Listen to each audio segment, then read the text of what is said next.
experiências distintas. Qual que é a sua experiência referente à vida na área de TI? Você nasceu nela? Veio para ela? Como que foi? Então, gente, eu não nasci nela. Na verdade, o meu sonho sempre foi fazer medicina, né? Eu queria me especializar em neurocirurgia ou cirurgia de tórax.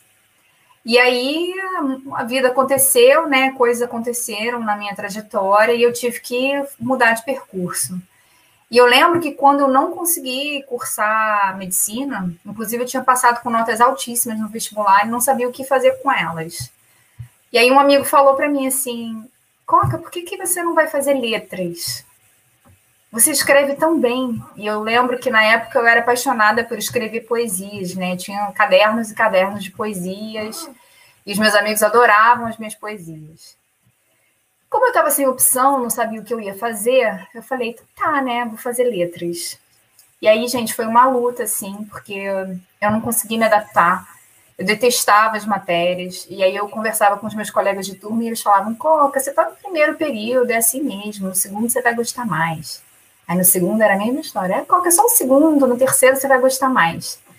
E assim eu passei 2 anos na faculdade, né, eu fiz metade da faculdade, até que um dia eu fiquei tão de saco cheio que eu simplesmente desci no ônibus na porta da faculdade, não consegui entrar, peguei o ônibus no mesmo ponto de volta para casa e foi aí que eu abandonei o curso, né? Eu não tranquei, não pedi transferência, não fiz nada. Eu estava na porta da UERJ e aí eu falei, não, vou embora. Peguei o ônibus, fui embora e nunca mais apareci.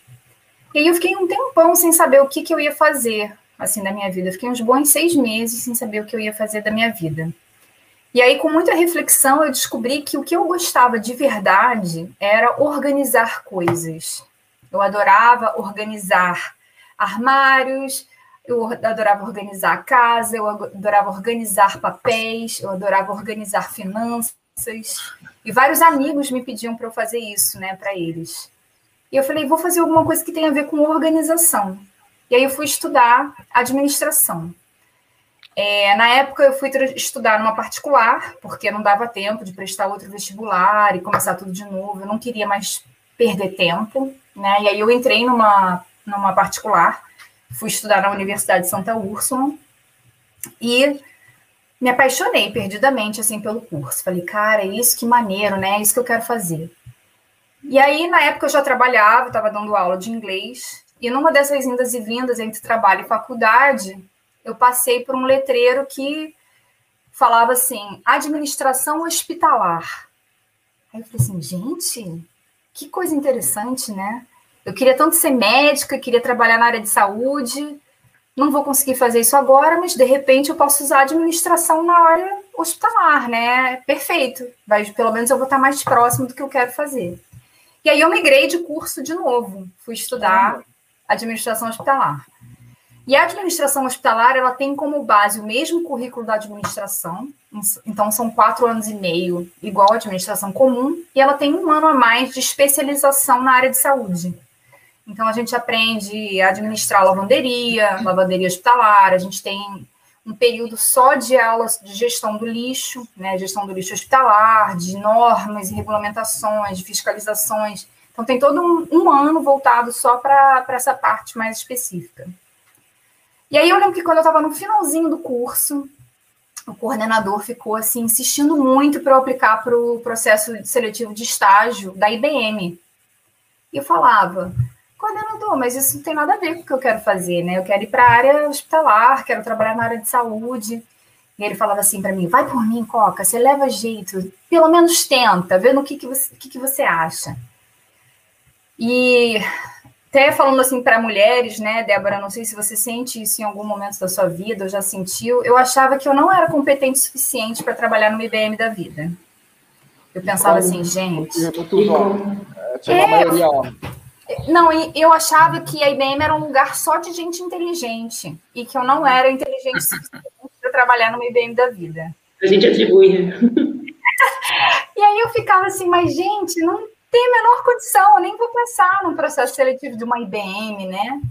E aí não deu outra, gente. Eu passei no processo seletivo, fui trabalhar dentro do banco IBM, que quem não sabe, a IBM tem um banco dentro dela. e fui trabalhar como suporte de TI, né? O meu primeiro estágio foi como suporte de TI. E aí, entrei por acaso nesse mundo de tecnologia e aqui estou, muitos anos depois. Então, mas aí foi interessante. Você falou que saiu de uma possibilidade de operar um tórax para um ADM, só que aí você tem um puxadinho na parte de hospitalar, né? Aí você voltou para a parte hospitalar e depois entrou para a IBM. Mas assim, como que foi essa parte de se desprender da parte hospitalar? Porque tem um padrão até do que você falou, no sentido você tem, aparece pelo menos, um desejo inicial com a parte hospitalar, né? Como que foi de fato de se desprender? Porque a IBM, até onde eu sei, tá? Eu posso estar equivocado, mas não tem nada a ver com a área hospitalar, né? Acho que nem nada lá. Então, como que foi esse desvínculo, assim? E detalhe, tem ainda o fator Monica Geller, do Friends, que ela com certeza era da galera. Hein? Como assim? Eu sou best friend da Mônica. Mônica Geller na cabeça. Por quê?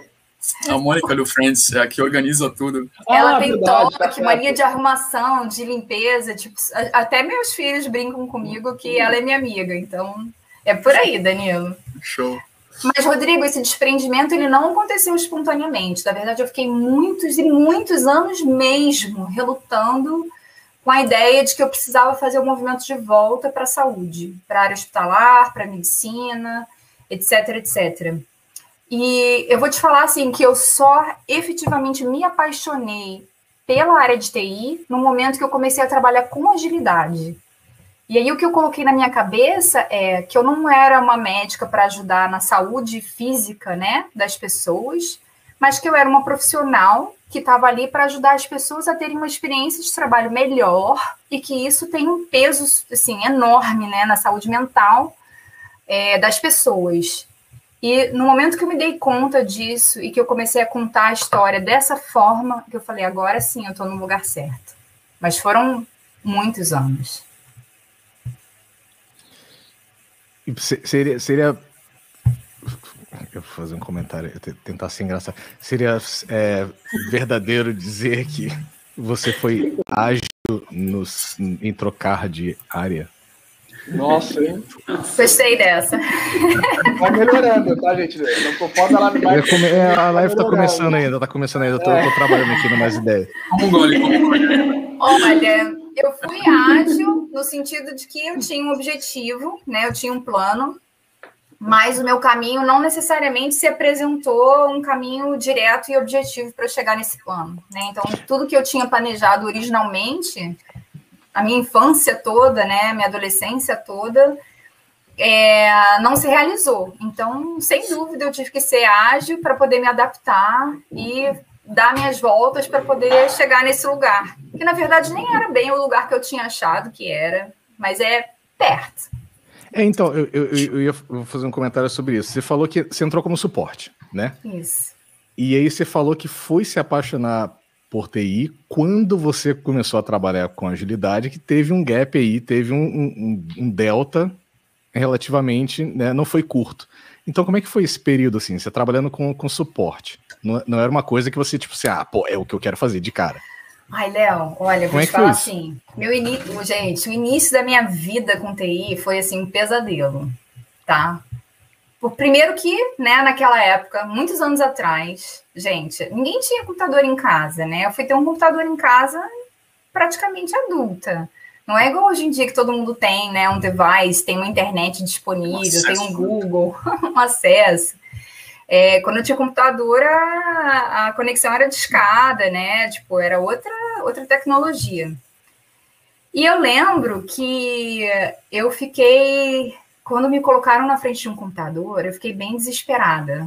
Assim, eu falei assim, gente, onde é o botão de ligar? Eu tinha medo de ligar e desligar a máquina. Eu tinha medo de apertar aquele botão do power, era um desktop grandão, né, na minha mesa. E eu tinha medo de apertar aquele power e acontecer alguma coisa que eu não ia saber resolver, sabe? Então, assim, começa por aí. Era pânico total. E quando eu comecei a fazer o estágio, né, e aprender os sistemas e alugar para poder, de fato, dar o suporte, Léo, era um sistema, assim, tela fundo preto, letra verde, sabe? Aquelas letrinhas, tinha que escrever os comandos na linha. E eu me sentia perdida, porque a gente tinha que fazer pesquisa em tabela, a gente tinha que rodar query para poder dar assistência para o usuário, e eu não sabia SQL, não sabia nada. E aí eu ficava assim, gente... Aí os mais seniors falavam para mim assim, Coca, roda uma query para saber qual o status desse contrato. Aí me dava o número do contrato. Primeiro que eu não sabia o que era query, quanto menos como o que seria uma roda, uma query.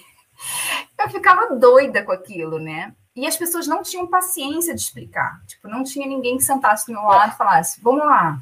Hoje em dia, não sei se é uma tendência, mas sei lá, hoje em dia parece que as pessoas têm um pouco mais de paciência, ou as empresas acabam exigindo dos colaboradores que tenham um pouco mais de paciência para estar disseminando o conhecimento, né?